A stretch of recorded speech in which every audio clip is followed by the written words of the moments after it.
Everyone welcome back to my channel. ಇವತ್ತು ಒಂದು unique ರೆಸಿಪಿಯನ್ನು share ಮಾಡ್ತಿದ್ದೀನಿ. ಇದನ್ನು ಲಂಚ್ ಬಾಕ್ಸ್ ರೆಸಿಪಿ ಅಂತಲೇ ಹೇಳಬಹುದು. ನಾನು ಇವತ್ತು ಕಡಲೆಯನ್ನು ಯೂಸ್ ಮಾಡಿಕೊಂಡು ಬಿರಿಯಾನಿಯನ್ನು ಮಾಡೋದು ಹೇಗೆ ಅಂತ ತೋರಿಸ್ಕೊಡ್ತೀನಿ. ಇದು ತುಂಬಾ ರುಚಿಕರವಾಗಿರುತ್ತೆ ಸಹ. ಮೊದಲಿಗೆ ನಾನಿಲ್ಲಿ ಕಡಲೆಯನ್ನು ಕಟ್ ಮಾಡಿಕೊಂಡು ನೀರಿಗೆ ಹಾಕಿಟ್ಕೊಳ್ತಾ ಇದ್ದೀನಿ.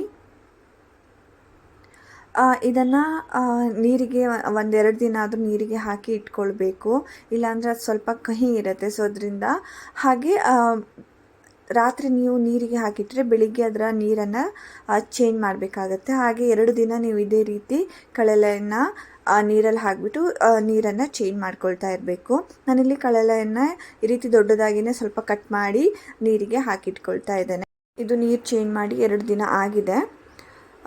ನಾನು ಇವಾಗ ಇನ್ನೊಂದು ಸಲ ನೀರನ್ನು ತೆಗೆದುಬಿಟ್ಟು ಇದನ್ನು ಕಟ್ ಮಾಡ್ಕೊಳ್ತಾ ಇದ್ದೇನೆ. ಇವಾಗ ನಿಮಗೆ ಬಿರಿಯಾನಿಗೆ ಏನು ಸೈಜಲ್ಲಿ ಬೇಕೋ ಆ ಸೈಜಲ್ಲಿ ನೀವು ಕಟ್ ಮಾಡ್ಕೊಳ್ಬಹುದು. ತುಂಬ ಎಳೆಯಾದಂತಹ ಕಡಲೆಯನ್ನು ತೊಗೊಂಡ್ರೆ ತುಂಬಾ ರುಚಿಕರವಾಗಿರುತ್ತೆ. ಬೆಳೆದಿರುವಂಥದ್ದನ್ನು ತಗೊಳ್ಳೋದಕ್ಕೆ ಹೋಗಬೇಡಿ. ಈ ರೀತಿ ಎಳೆಯಾದಂತಹ ಕಡಲೆಯನ್ನು ಕಟ್ ಮಾಡಿಕೊಂಡು ಅದನ್ನು ನಾನು ಕುಕ್ಕರಿಗೆ ಹಾಕ್ಕೊಳ್ತಾ ಇದ್ದೇನೆ. ಅದಕ್ಕೆ ಸ್ವಲ್ಪ ಅರಿಶಿನ, ಒಂದು ಸ್ವಲ್ಪ ಚಿಟಿಕೆ ಉಪ್ಪನ್ನು ಹಾಕ್ಕೊಂಡು ನೀರು ಹಾಕಿಬಿಟ್ಟು ಇದನ್ನು 2ರಿಂದ 3 ವಿಷಲ್ ಬಂದರೆ ಸಾಕಾಗುತ್ತೆ, ಚೆನ್ನಾಗಿ ಬೆಂದಿರುತ್ತೆ.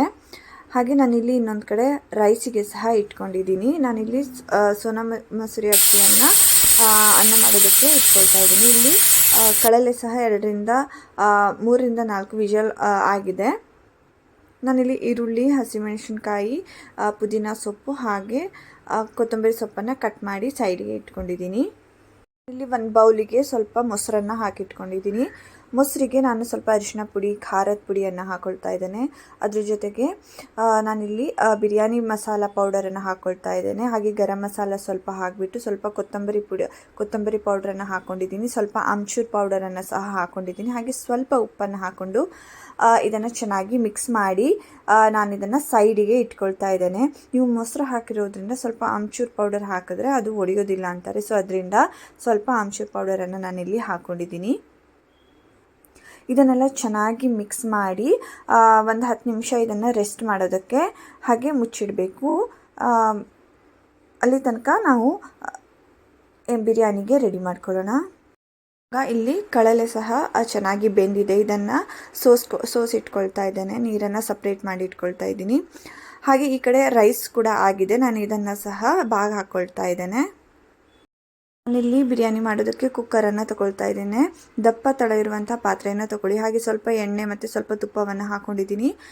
ಎಣ್ಣೆ ಸ್ವಲ್ಪ ಬಿಸಿಯಾಗಿದೆ. ಇವಾಗ ಪಲಾವ್ ಎಲೆ, ಏಲಕ್ಕಿ, ಲವಂಗ, ಮರಾಠಿ ಮೊಗ್ಗು, ಚಕ್ಕೆ, ಹಾಗೆ ಏನು ಬಿರಿಯಾನಿಗೆ ಏನು ಮಸಾಲೆ ಎಲ್ಲ ಹಾಕ್ತೀವಿ ಅದನ್ನೆಲ್ಲ ಇದಕ್ಕೆ ನಾನು ಹಾಕ್ಕೊಳ್ತಾ ಇದ್ದೇನೆ. ಸ್ವಲ್ಪ ಅದ್ರ ಜೊತೆಗೆ ಸ್ವಲ್ಪ ಕ್ಯಾಶ್ಯೂವನ್ನು ಸಹ ನಾನಿಲ್ಲಿ ಹಾಕ್ಕೊಳ್ತಾ ಇದ್ದೇನೆ. ಕ್ಯಾಶ್ಯೂ ಹಾಕೋದ್ರಿಂದ ತುಂಬಾ ಟೇಸ್ಟು ರುಚಿಕರವಾಗಿರುತ್ತೆ. ಸೊ ಅದರಿಂದ ಇದನ್ನು ಹಾಕ್ಕೊಳ್ತಾ ಇದ್ದೇನೆ. ಜೊತೆಗೆ ನಾನಿಲ್ಲಿ 1 ಹಸಿಮೆಣಸಿನಕಾಯಿಯನ್ನು ಯೂಸ್ ಮಾಡ್ತಾ ಇದ್ದೀನಿ. ನಿಮಗೆ ಖಾರ ಜಾಸ್ತಿ ಬೇಕು ಅಂದರೆ ನೀವು ಹಸಿಮೆಣಸಿನ್ಕಾಯನ್ನು ಸ್ವಲ್ಪ ಜಾಸ್ತಿ ಹಾಕ್ಕೊಳ್ಬೋದು. ಹಾಗೆ ನಾನಿಲ್ಲಿ ಕಟ್ ಮಾಡಿ ಇಟ್ಕೊಂಡಂತಹ ಈರುಳ್ಳಿಯನ್ನೆಲ್ಲ ಹಾಕಿಬಿಟ್ಟು ಇದನ್ನು ಚೆನ್ನಾಗಿ ಫ್ರೈ ಮಾಡ್ಕೊಳ್ತಾ ಇದ್ದೇನೆ. ಇದು ಸ್ವಲ್ಪ ಕಲರ್ ಚೇಂಜ್ ಆಗೋ ತನಕ ನೀವು ಫ್ರೈ ಮಾಡಿಕೊಂಡ್ರೆ ಸಾಕಾಗುತ್ತೆ. ಇದೆಲ್ಲ ಚೆನ್ನಾಗಿ ಫ್ರೈ ಆದಮೇಲೆ ನಾವು ಇದಕ್ಕೆ ಶುಂಠಿ ಬೆಳ್ಳುಳ್ಳಿ ಪೇಸ್ಟನ್ನು ಹಾಕ್ಕೊಳ್ಬೇಕು. ನಾನಿವಾಗ ಇದಕ್ಕೆ ಶುಂಠಿ ಬೆಳ್ಳುಳ್ಳಿ ಪೇಸ್ಟನ್ನು ಸ್ವಲ್ಪ ಹಾಕ್ಕೊಂಡು ಇದನ್ನು ಸಹ ಚೆನ್ನಾಗಿ ಫ್ರೈ ಮಾಡ್ಕೊಳ್ತಾ ಇದ್ದೀನಿ. ಶುಂಠಿ ಬೆಳ್ಳುಳ್ಳಿ ಸ್ಮೆಲ್ಲೆಲ್ಲ ಹಸಿ ವಾಸನೆ ಹೋದ್ಮೇಲೆ ನಾನು ಇದಕ್ಕೆ ಮೊಸರಿಗೆ ಮಸಾಲೆ ಐಟಮ್ಸ್ ಎಲ್ಲ ಹಾಕಿ ಮಿಕ್ಸ್ ಮಾಡಿಟ್ಕೊಂಡಂತಹ ಮೊಸರನ್ನು ನಾನು ಇದಕ್ಕೆ ಹಾಕ್ಕೊಂಡು ಚೆನ್ನಾಗಿ ಮಿಕ್ಸ್ ಮಾಡ್ತಾ ಇದ್ದೇನೆ. ಇವಾಗ ಫ್ಲೇಮ್ ಬಂದು ನಾನು ಲೋವಲ್ಲಿ ಇಟ್ಕೊಂಡಿದ್ದೀನಿ. ಇದನ್ನು ಚೆನ್ನಾಗಿ ಮಿಕ್ಸ್ ಮಾಡ್ಕೊಳ್ಳಿ. ಇದು ಚೆನ್ನಾಗಿ ಮಿಕ್ಸ್ ಆಗಿದೆ. ಹಾಗೆ ಇವಾಗ ಬೇಯಿಸಿಟ್ಕೊಂಡಂತಹ ಏನು ಕಡಲೆ ಇತ್ತು ಅದನ್ನು ನಾನು ಹಾಕಿಬಿಟ್ಟು ಚೆನ್ನಾಗಿ ಮತ್ತೆ ಮಿಕ್ಸ್ ಮಾಡ್ಕೊಳ್ತಾ ಇದ್ದೀನಿ. ಇದೆಲ್ಲ ಚೆನ್ನಾಗಿ ಮಿಕ್ಸ್ ಮಾಡ್ಕೊಳ್ಳಿ. ಇದಕ್ಕೆ ಸ್ವಲ್ಪ ಉಪ್ಪನ್ನು ಸಹ ನೀವು ಹಾಕ್ಕೊಳ್ಬೇಕಾಗತ್ತೆ. ನಾನಿಲ್ಲಿ ಕಡಲೆ ಬೇಯಿಸಬೇಕಾದ್ರೂ ಸ್ವಲ್ಪ ಉಪ್ಪು ಹಾಕಿದ್ದೀನಿ. ಹಾಗೆ ಮೊಸರಿಗೆ ಸಹ ಸ್ವಲ್ಪ ಉಪ್ಪನ್ನು ಹಾಕಿರೋದ್ರಿಂದ ಇವಾಗ ಸ್ವಲ್ಪ ರುಚಿಗೆ ತಕ್ಕಷ್ಟು ಉಪ್ಪನ್ನು ಹಾಕ್ಕೊಳ್ತಾ ಇದ್ದೇನೆ. ಹಾಗೆ ಸ್ವಲ್ಪ ಕೊತ್ತಂಬರಿ ಸೊಪ್ಪು ಹಾಗೆ ಪುದೀನ ಸೊಪ್ಪನ್ನು ಸಹ ಹಾಕಿದ್ದೀನಿ.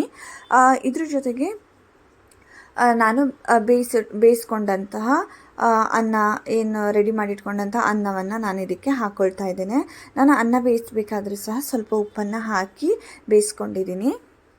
ಅದರ ಮೇಲ್ಗಡೆ ನಾನು ಕೊತ್ತಂಬರಿ ಸೊಪ್ಪು, ಪುದೀನ ಸೊಪ್ಪು ಹಾಕಿಬಿಟ್ಟು ಹಾಗೆ ಸ್ವಲ್ಪ ಫುಡ್ ಕಲರನ್ನು ಹಾಕ್ಕೊಳ್ತಾ ಇದ್ದೀನಿ. ಇದು ಟೋಟಲಿ ಆಪ್ಷನಲ್ಲು. ನಿಮ್ಮ ಹತ್ರ ಕೇಸರಿದು ಇದು ಇದ್ರೆ ಸಹ, ಕೇಸರಿ ದಳ ಇದ್ದರೆ ಸಹ ಅದನ್ನು ಸಹ ಹಾಕಬಹುದು. ಹಾಗೆ ಇದನ್ನು ನಾನು ಚೆನ್ನಾಗಿ ಮಿಕ್ಸ್ ಮಾಡ್ತಾ ಇದ್ದೇನೆ.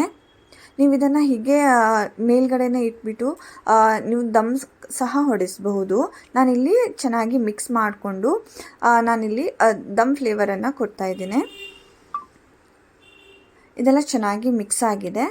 ನಾನಿಲ್ಲಿ ಸ್ವಲ್ಪ ದಾಲ್ಚಿನಿಯನ್ನು ಸುಟ್ಕೊಂಡಿದ್ದೀನಿ. ಅದ್ರ ಮೇಲೆ ಸ್ವಲ್ಪ ತುಪ್ಪವನ್ನು ಹಾಕ್ಕೊಂಡು ಏನು ಫ್ಲೇಮ್ ಇದೆ ಇದನ್ನು ಈ ರೀತಿ ಕುಕ್ಕರಿನ ಒಳಗಡೆ ಇಟ್ಬಿಟ್ಟು ನಾವು ಕುಕ್ಕರ್ ಮುಚ್ಚಳವನ್ನು ಮುಚ್ಚಬೇಕು. ಫ್ಲೇಮ್ ಬಂದು ನಾನು ಇವಾಗ ಲೋವಲ್ಲಿ ಇಟ್ಟಿದ್ದೀನಿ. ಇವಾಗ ಗ್ಯಾಸ್ ಫ್ಲೇಮನ್ನು ನಾನಿಲ್ಲಿ ಆಫ್ ಮಾಡಿದ್ದೀನಿ. ಇದು ಫ್ಲೇವರ್ ತುಂಬಾ ಚೆನ್ನಾಗಿ ಬರುತ್ತೆ. ಅಂದರೆ ಏನು ಬಿರಿಯಾನಿ ಸ್ಮೆಲ್ ಇದೆ ಅದು ತುಂಬಾ ಚೆನ್ನಾಗಿ ಬರುತ್ತೆ. ಸೊ ಅದರಿಂದ ಈ ರೀತಿ ಮಾಡೋದ್ರಿಂದ ತುಂಬ ಟೇಸ್ಟು ಸಹ ಅನಿಸುತ್ತೆ. ನಾನು ಇದಕ್ಕೆ ಖಾಲಿ ರೈತ ಜೊತೆಗೆ ಸರ್ವ್ ಮಾಡಿದ್ದೀನಿ. ಇದಕ್ಕೆ ರೈತ ಸಹ ಬೇಕು ಅಂತೆಲ್ಲ, ಇದನ್ನು ಹೀಗೆ ಸಹ ತಿನ್ಬೋದು, ತುಂಬಾ ರುಚಿಕರವಾಗಿರುತ್ತೆ. ಇಲ್ಲ ಅಂದರೆ ಮೊಸರು ಬಜ್ಜಿ ಜೊತೆಗೆ ನೀವು ಇದನ್ನು ಸರ್ವ್ ಮಾಡ್ಬೋದು. ಆಗ ಕಳಲೆ ಬಿರಿಯಾನಿ ರೆಡಿಯಾಗಿದೆ. Thank you for watching. Please subscribe to my channel.